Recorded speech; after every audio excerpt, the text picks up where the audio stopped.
Shalom, povo de Deus! Tudo bem? Graças a Deus, estamos aqui numa estrutura nova, né? Bênção de Deus. A gente tem a oportunidade de Deus da gente compartilhar a palavra aqui diariamente, nesse tempo, nesse horário. Então é muito bom a gente estar aqui junto. Vamos orar para a gente começar esse tempo bom na presença de Deus. Oremos. Pai de misericórdia, nós te louvamos, Deus, porque a gente tem a oportunidade, Pai, todos os dias parar, ouvir a Tua palavra, comentar sobre aquilo que ela traz e aquilo que se aplica ao coração de todos nós. Derrama, Deus, do Teu entendimento sobre a vida da gente. Faz a gente compreender o caminho da Tua palavra, Deus, e a Tua sabedoria para nós. Muito obrigado, Senhor, por tudo. Sê conosco em todo esse tempo aqui, no nome de Jesus. Amém, meu Deus. Vamos louvar a Deus, povo. Que Deus nos abençoe aí nesse tempo de louvor.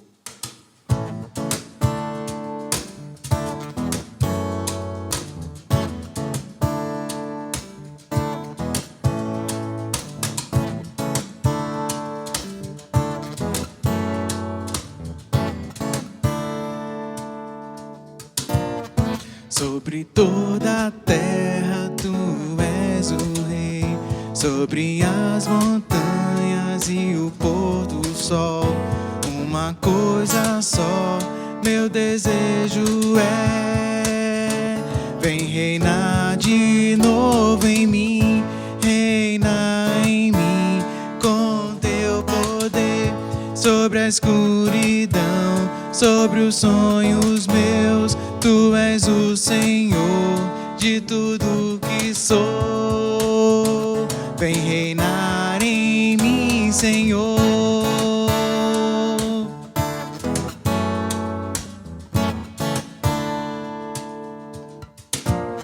Sobre o meu pensar, tudo que eu falar, faz-me refletir a beleza que há em ti. Tu és para mim mais que tudo aqui. Vem reinar de novo em mim, reina em mim com teu poder. Sobre a escuridão, sobre os sonhos meus, tu és o Senhor de tudo que sou. Vem reinar em mim, Senhor, reina em mim com teu poder. Sobre a escuridão, sobre os sonhos meus, tu és o Senhor de tudo que sou. Vem reinar em mim, Senhor. Vem reinar em mim, Senhor. Vem reinar em mim, Senhor.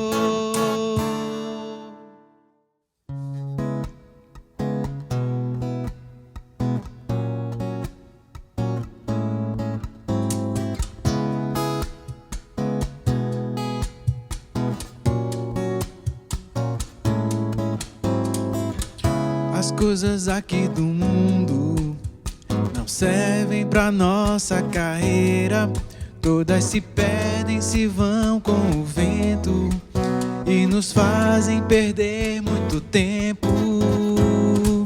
As coisas aqui do mundo não devem ser o nosso alvo, pois o que Deus preparou para os seus filhos jamais foi visto ou pensado por homens. Despojai-vos do velho homem que corrompe-se com seus enganos. Revesti-vos de toda a armadura de Deus. Enchei-vos do seu espírito. Buscai as coisas que são do alto, onde está o Senhor Jesus Cristo. Pois morrestes para o mundo e a vossa vida está oculta em Jesus para sempre.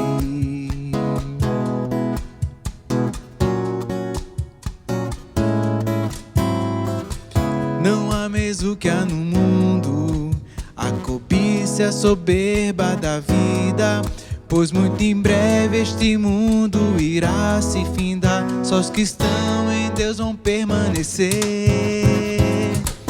ameis acima de tudo ao único Deus do universo, pois nele não há mudança ou variação, suas promessas todas irá cumprir.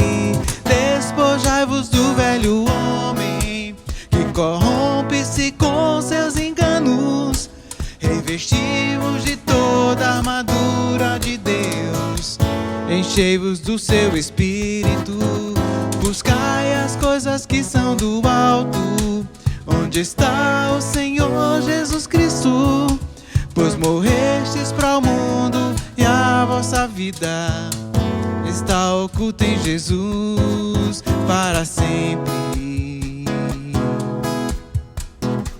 Está oculta em Jesus para sempre. Está oculta em Jesus para sempre.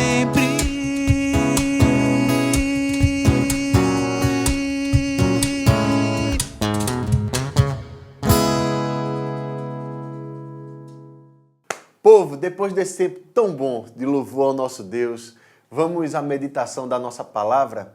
E hoje o texto que está separado para a gente é Levítico, capítulo 27. É um texto maravilhoso, não é um capítulo tão curto, mas apesar dele ser longo, ele é bem coeso e ele tem um ponto central que a gente quer ressaltar. Mas vamos à leitura do texto.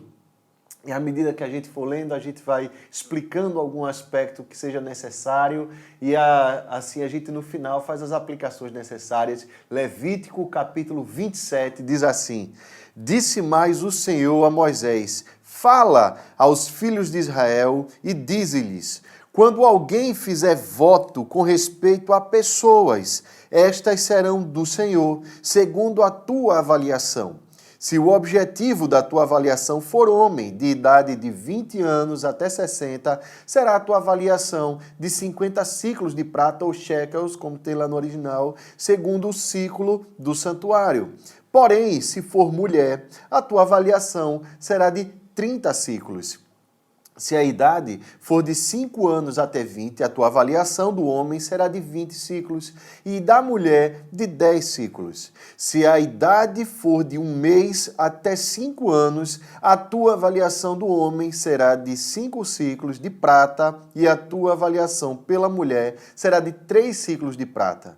De 60 anos para cima, se for homem, a tua avaliação será de 15 ciclos, se mulher, 10 ciclos. Mas se for mais pobre do que a tua avaliação, então apresentar-se-á diante do sacerdote para que este o avalie, segundo o que permitem as posses do que fez o voto, o avaliará o sacerdote. Meus irmãos, isso dizia a respeito a pessoas consagradas a Deus. Nós temos um exemplo bem famoso na Bíblia, que é exatamente Samuel. Samuel, enquanto ainda estava no ventre de Ana, ele foi consagrado a Deus. Agora, digamos que Ana, ela quisesse resgatar Samuel, tirá-lo do serviço.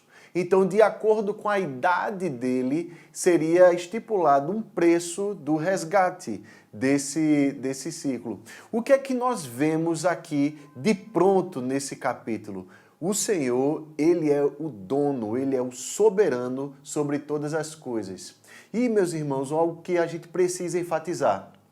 O nosso Deus, Ele é soberano sobre as pessoas. No entanto, Ele não as trata como se fosse uma mercadoria banal. Então, poderia haver um momento da vida de Samuel ou qualquer outra pessoa que se dispusesse a servir no templo e entendendo por algum outro motivo, que aqui nós só poderíamos especular, que dissesse, não vou mais servir no templo, se pagaria o resgate. Por que isso? Porque havia uma necessidade de serviço no templo.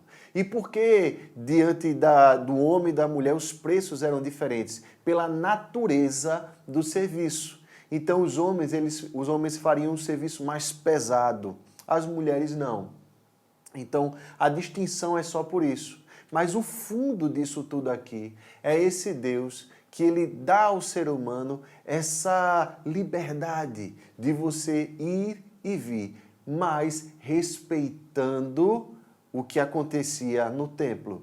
Porque o templo, o tabernáculo, seria o centro da vida do povo de Deus. Então toda a vida se organizaria ali, de modo que tudo era tratado com muita seriedade. Então os pormenores eles são tratados levando em consideração a seriedade a qual Deus enxerga a adoração a Ele, que é o Deus de Israel. Mas isso não se aplicaria simplesmente a pessoas, mas também a outros aspectos da vida, porque tudo poderia ser consagrado ao nosso Deus. Então, na sequência do texto, nós vamos ver: se for animal dos que se oferecem ao Senhor, tudo quanto dele se der ao Senhor será santo.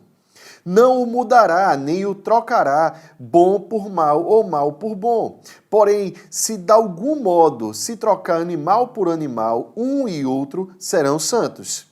Se for animal imundo, dos que se não oferecem ao Senhor, então apresentará o animal diante do sacerdote. O sacerdote o avaliará, seja bom ou mal. Segundo a avaliação do sacerdote, assim será. Porém, se de algum modo o resgatar, então acrescentará a quinta parte à tua avaliação.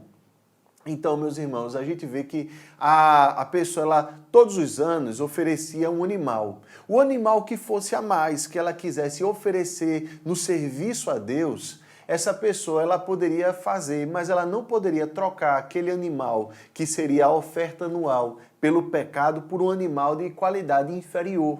Então, mais uma vez, a gente vê o nosso Deus que leva muito a sério esse dízimo que é dado, ele leva muito a sério a adoração que é prestada. Então, levando em consideração, meus irmãos, a natureza pecaminosa humana, e de repente alguém que quisesse levar vantagem sobre alguma coisa do templo, o nosso Deus, ele lança essa lei que funciona de forma preventiva, para que a pessoa que fosse ofertar de fato o animal, de fato levasse isso tudo muito a sério.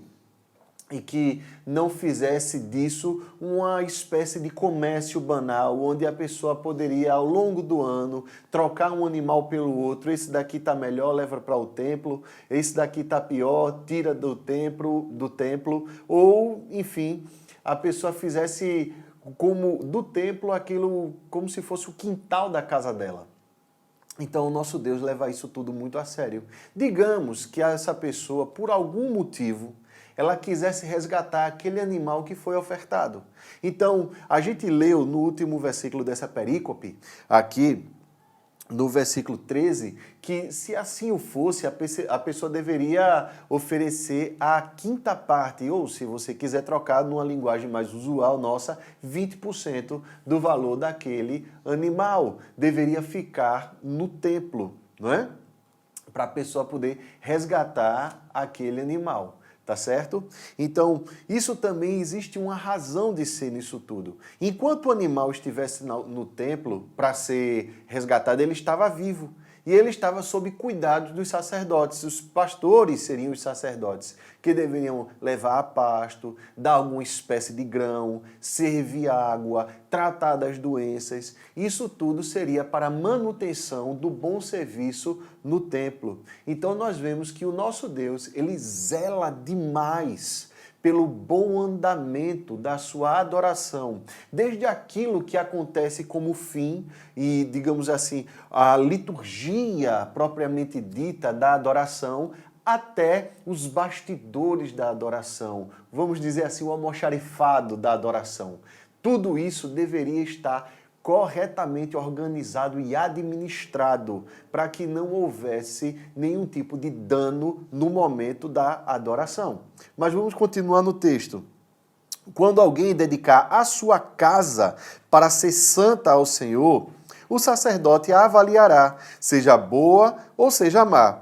Como o sacerdote a avaliar, assim será. Mas se aquele que dedicou quiser resgatar a casa, então acrescentará a quinta parte do dinheiro, aqueles 20%, à tua avaliação, e será sua.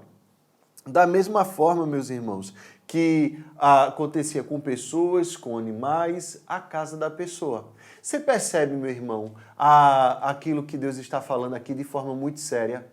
No fundo disso daqui existe algo. A pessoa reconhece que tudo que ela tem pertence a Deus, que nada é posse dela. E assim sendo, a pessoa ela dedica a Deus de forma exclusiva para Deus. Agora, digamos que essa pessoa queira tirar do serviço exclusivo a Deus, ela agiria da mesma forma. Ela colocaria os 20%, uma vez que haveria a necessidade de administração daquela casa, de manutenção dos sacerdotes, de manutenção do templo enquanto instituição. Então, tudo isso deveria ser ressarcido pela pessoa. Vamos continuar no texto? Se alguém dedicar ao Senhor parte do campo da sua herança, então a sua avaliação será segundo a semente necessária para o semear. Um gomer pleno de cevada será avaliado por 50 ciclos de prata. Se dedicar a seu campo desde o ano do jubileu, segundo a tua plena avaliação, ficará. Mas se dedicar ao seu campo depois do ano do jubileu, então o sacerdote lhe contará o dinheiro segundo os anos restantes até o ano do jubileu, e isto se abaterá da tua avaliação. Se alguém dedicou o campo de algum modo o quiser resgatar, então acrescentará a quinta parte do dinheiro à tua avaliação e ficará seu. Se não quiser resgatar o campo ou se o vender a outro homem, nunca mais se resgatará. Porém, havendo o campo saído livre no ano do jubileu, será santo ao Senhor como campo consagrado. A posse dele será do sacerdote. Se alguém dedicar ao Senhor o campo que comprou e não for parte da sua herança, então o sacerdote lhe contará o preço da avaliação até o ano do jubileu, e no mesmo dia dará o importe da avaliação como coisa santa ao Senhor. No ano do jubileu, o campo tornará àquele que o vendeu, aquele de quem era posse do campo por herança. Toda a tua avaliação se fará segundo o ciclo do santuário, ciclo será de 20 geras. Meus irmãos, nós vemos aqui que há todo um desenho, uma explicação sobre as posses e quando isso iria ser exclusivo do uso do Senhor no templo. Então, toda aquela produção do campo deveria servir para a manutenção do templo. Você vai lembrar comigo que quem tomava conta do templo, da adoração a Deus, eram os sacerdotes que eram da tribo de Levi. E estes, eles não tinham uma tribo onde eles cultivassem campos, onde eles criassem animais para sua manutenção, como eram as demais tribos, Zebulon, Issacar, Efraim, enfim, todas elas. Eles deveriam ficar dessa forma, então, recebendo essas ofertas. E, nesse caso, Deus ele vai regular. O que é que nós vemos aqui? Um Deus que toma conta dos seus sacerdotes. Deus toma conta do seu povo. E para que não houvesse nenhum dano, aqui Deus ele faz toda a explicação de como deveriam ser as coisas. Ele cita o ano do jubileu, por exemplo, que acontecia a cada 50 anos. E era o ano onde as dívidas eram quitadas, eram zeradas, onde as pessoas que de repente tinham vendido terras voltavam a terra para os seus donos originais. Então ele coloca aqui, sem entrar em muitos detalhes, porque seria um tanto quanto cansativo e até mesmo infrutífero para o que a gente quer colocar hoje, todos esses detalhes, mas de pronto o que nós queremos tirar aqui como essa devocionalidade é que Deus ele toma conta e nas minúcias, nos seus devidos lugares. E se nós hoje somos povo de propriedade exclusiva de Deus, somos sacerdócio real, a gente pode descansar que esse Deus toma conta da gente. Então, meu irmão, pensa nisso na sua vida. Esse mesmo Deus que aplica essa palavra aqui no Antigo Testamento e toma conta dos sacerdotes dele aqui no Antigo Testamento, que olha pelos sacerdotes dele aqui nesse trecho, toma conta da tua vida hoje, porque tu és sacerdócio real. A tua vida, ela não gira em torno das posses materiais. elas são acessórios circunstanciais da existência, mas o teu sustento vem da mão do teu Deus. Ele é que toma conta da tua vida e Ele sabe de todas as coisas. A gente sabe, meus irmãos, aqui que campos eles são mais ou menos produtivos de acordo com a sazonalidade, com o clima, com pragas, doenças, com inclusive a saúde daquele que o cultiva. Então, meus irmãos, a gente sabe que nos meandros aqui desse texto existe uma quantidade imensa de detalhes e de coisas onde o nosso Deus ele agiria. E agindo ele com maior ou menor provisão, seria essa suficiente para a manutenção, não simplesmente do sacerdote, mas da adoração a ele. Esse é o ponto central da nossa vida, adorar ao nosso Deus. É para aí que caminha a nossa existência. Então, se quebra aqui nesse texto algo que o mundo inteiro fala todos os dias, que nós estamos a sós no mundo e que nós temos que nos matar de trabalhar e produzir e estarmos assim à disposição, seja de cenário político ou conjuntura econômica, para que essas coisas nos favoreçam. Esse texto quebra isso dizendo não, há um Deus que olha para o povo, que regula isso tudo, que tem um interesse no povo dele, nessa nação de adoradores que ele sustenta na terra. E eu quero que os irmãos prestem atenção que esse é o último capítulo de Levítico. E sendo assim, meus irmãos, a gente nota que Deus ele fecha com a adoração, que é o foco de Levítico. Preste atenção, meu querido, que a gente está terminando aqui esse texto e ele produz esses ensinamentos para a gente. E esses ensinamentos, eles são profundos. Então, a gente não entra tanto nos detalhes técnicos do o que é uma quinta parte, o que seria uma cevada plena, né? uma segunda semente necessária para semear um gomer pleno de cevada, né? Que era basicamente a quantidade de semente necessária para semear um alqueire de terra. Né? Então, isso tudo, a gente vê esses detalhes, mas o que a gente precisa enfatizar é aquilo que Deus ele se interessa na vida do povo, a adoração. Vamos continuar a leitura do texto? Então, versículo 26. Mas o primogênito de um animal, por já pertencer ao Senhor, ninguém o dedicará, seja boi ou gado miúdo, é do Senhor. Meus irmãos, todo primogênito do animal, ele pertencia a Deus. Né? Ele já seria naturalmente dedicado ao Senhor. Então a pessoa ela não poderia dizer assim, olha, estou trazendo aqui esse daqui que já seria. Então a pessoa teria que trazer o outro como oferta a Deus. Evidentemente, a pessoa não era obrigada a trazer como oferta. No entanto, o coração grato, ele oferta a Deus aquilo que ele entende que já vem de Deus. Então é muito normal a pessoa que tem esse coração cheio de gratidão, ela se tornar generosa, não é? Mas se for um animal imundo, resgatar-se-á segundo a tua avaliação. E sobre ele acrescentará a quinta parte. Se não for resgatado, vender-se-á segundo a tua avaliação. Então, a pessoa ela poderia trazer, inclusive se fosse assim um animal considerado imundo, aí a pessoa teria todo esse processo de avaliação e de resgate. Versículo 28 diz assim: no entanto, nada do que alguém dedicar irremissivelmente ao Senhor, de tudo o que tem, seja homens ou animal, ou campo da tua herança, se poderá vender nem resgatar. Toda a coisa assim consagrada será santíssima ao Senhor. Ninguém que dentre os homens for dedicado irremissivelmente ao Senhor, se poderá resgatar, será morto. Meus irmãos, a gente está diante aqui de um quadro que necessita, assim, de uma certa explicação. O que seria alguma coisa irremissivelmente consagrada a Deus? A gente vai lendo em outras traduções e, de acordo com os comentaristas da Bíblia, é tudo aquilo que foi condenado, né? A palavra aqui para esse remissivelmente é uma palavra que descreve as coisas que foram condenadas. Então, não havia como a pessoa resgatar isso daqui.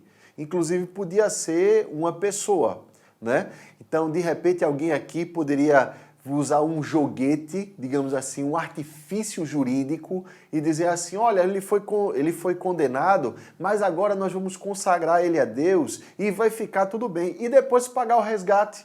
E aquela pessoa que deveria ter sido condenada à morte seria resgatada ali, talvez até por um preço muito pequeno, não é? Ou alguma coisa que fosse condenada à destruição, que deveria ser totalmente destruído. Ah, eu vou resgatar, se fosse um ídolo ou qualquer coisa que fosse dedicada a alguma outra divindade. Meus irmãos, a gente nota que Deus ele leva muito a sério o pecado. E sendo assim, o que é que a gente vê aqui que é necessário à vida de todos nós? Santidade. Porque o salário do pecado é a morte. Não há retorno disso daqui. Então esse Deus que tem como ponto central nesse capítulo a adoração, ele coloca isso daqui, que nós devemos levar uma vida santa. Portanto, a adoração ao nosso Deus, ela não pode ser feita de qualquer maneira. Infelizmente, a gente vive dias em que as pessoas elas adoram da forma como elas gostam, da forma como elas acham que devem ser, né? E as coisas de Deus, elas não podem ser levadas assim, meus irmãos. As coisas de Deus, elas devem ser levadas com a máxima seriedade, porque nós servimos a um Deus santo. E sendo imagem e semelhança de um Deus santo, nós somos santos também. Portanto, Deus ele não deixa brecha aqui para ninguém negociar a sua santidade. Pelo contrário, ele coloca de forma muito séria isso tudo. Tão séria, meus irmãos, que lá na frente vem o Messias e ele se condena por nós e não há retorno. Ele vai para a cruz e morre da forma mais cruel para mostrar o quão sério é o pecado, o quão indignado com o pecado Deus fica, o tamanho do castigo que o pecado merece. Mas o nosso Deus ele é tão gracioso que ele diz assim, eu levo comigo o pecado que é seu. É isso que o nosso Deus faz. E é por isso que a gente adora Ele, porque a gente não consegue salvar a si próprio. Então a gente pede ajuda a esse Deus maravilhoso. Mas vamos terminando aqui o texto, porque agora no finalzinho, o texto ele fala sobre dízimos. Diz assim, também todas as dízimas da terra, tanto dos cereais do campo como dos frutos das árvores, são do Senhor. Santas são ao Senhor. Se alguém das suas dízimas quiser resgatar alguma coisa, acrescentará a sua quinta parte sobre ela. No tocante às dízimas do gado e do rebanho, de tudo que passar debaixo do bordão do pastor, o dízimo será santo ao Senhor. Não se investigará se é bom ou mal, nem o trocará. Mas se de algum modo o trocar, um e outro serão santos, não serão resgatados. São estes os mandamentos que o Senhor ordenou a Moisés para os filhos de Israel no Monte Sinai. Por fim, a palavra fala aqui das dízimas. E por que ele trata no plural? Porque haviam vários tipos de dízimos que eram colocados aqui. Então, por que Deus ele leva tão a sério o dízimo? Pela mesma razão que no Novo Testamento a Bíblia também trata de forma muito séria o dízimo. O templo ele não era simplesmente responsável pela manutenção da adoração, mas o templo, os sacerdotes também eram responsáveis por tomar conta de órfãos, viúvas e estrangeiros, de pessoas desamparadas que precisavam de ajuda para sobreviver. Então, os dízimos, eles eram feitos, administrados, recolhidos também para a manutenção dessas pessoas, não só dos sacerdotes.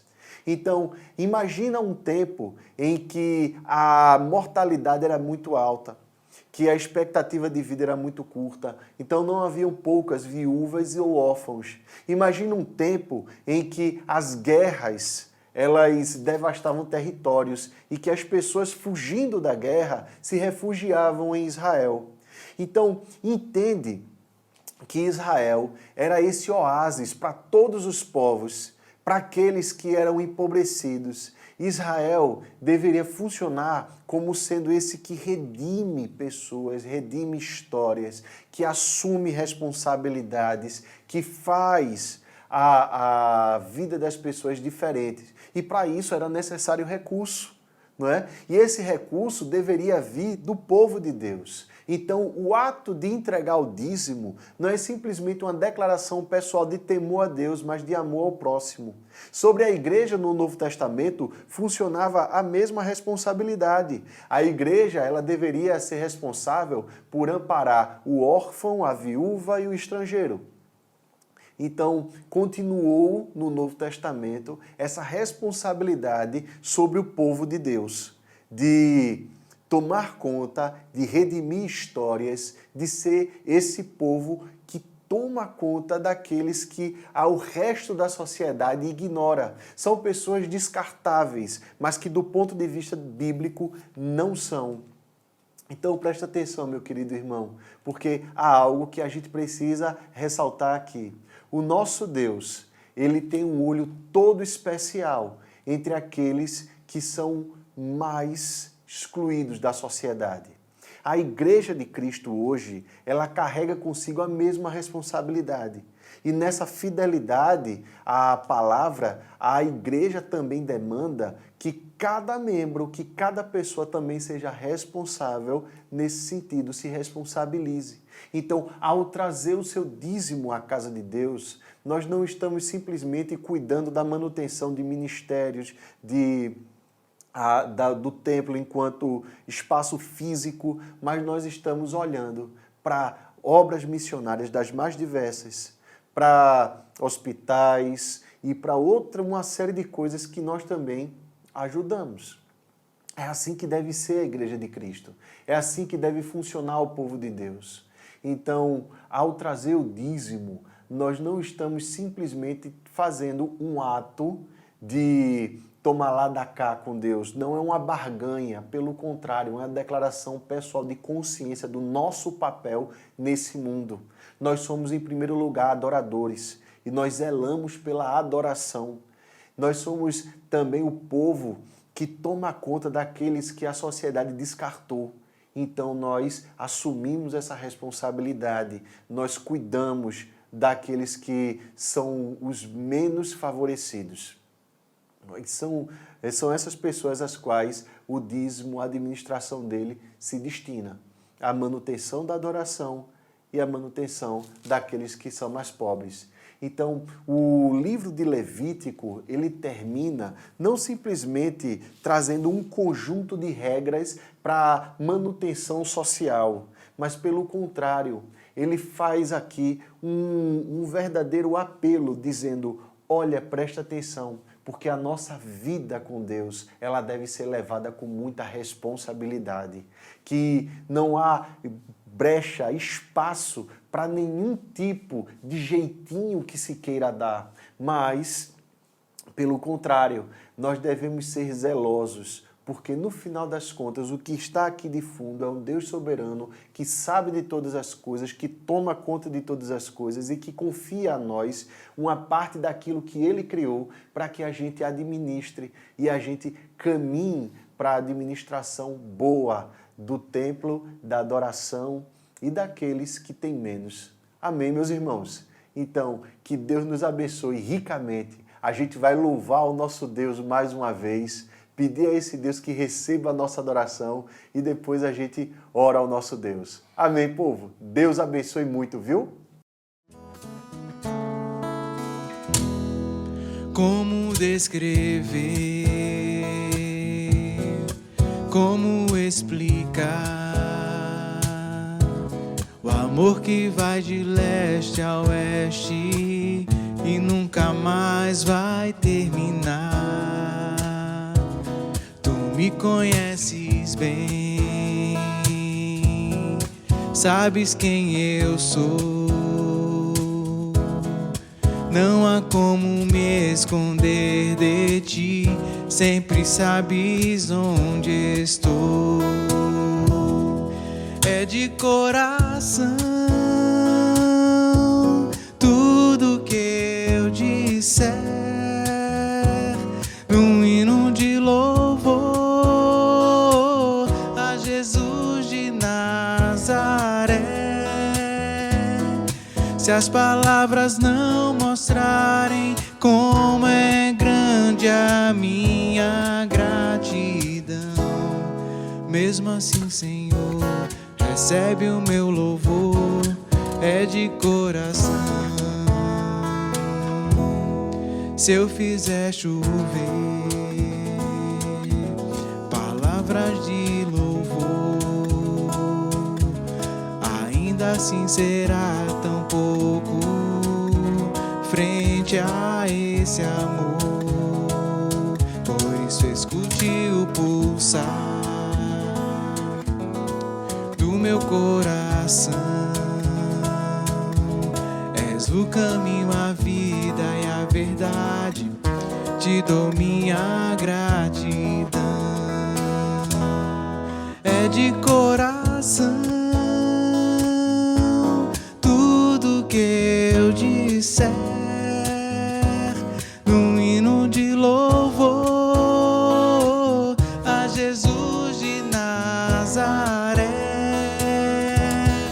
Se as palavras não mostrarem como é grande a minha gratidão, mesmo assim, Senhor, recebe o meu louvor, é de coração, é de coração, é de coração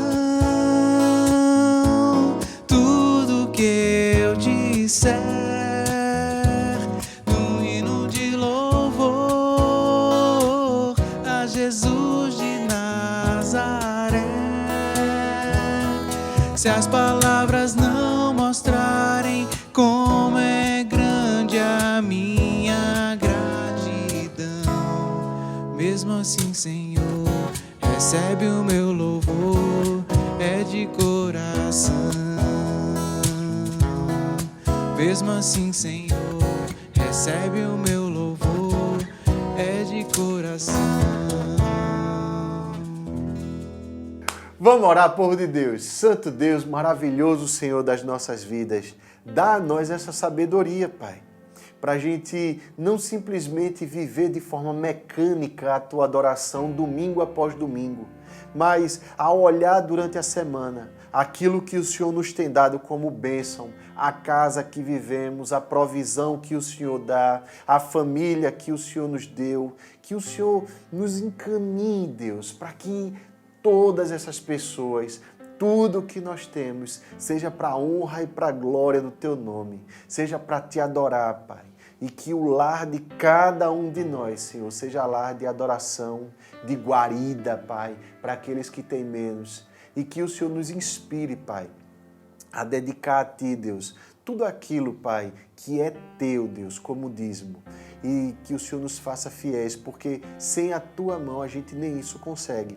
Muito obrigado, Pai, por tudo, Deus, pela vida de cada um de nós, por esse espaço novo que nós temos aqui, e que o Senhor seja com toda a Tua igreja na propagação da Tua palavra a todos aqueles que não Te conhecem, meu Deus. No nome de Jesus, amém e amém. Deus abençoe muito o povo. A gente vai continuar aqui todos os dias no nosso momento do pastoreio, amém? Deus abençoe muito a tua vida e a tua família. Bênção demais.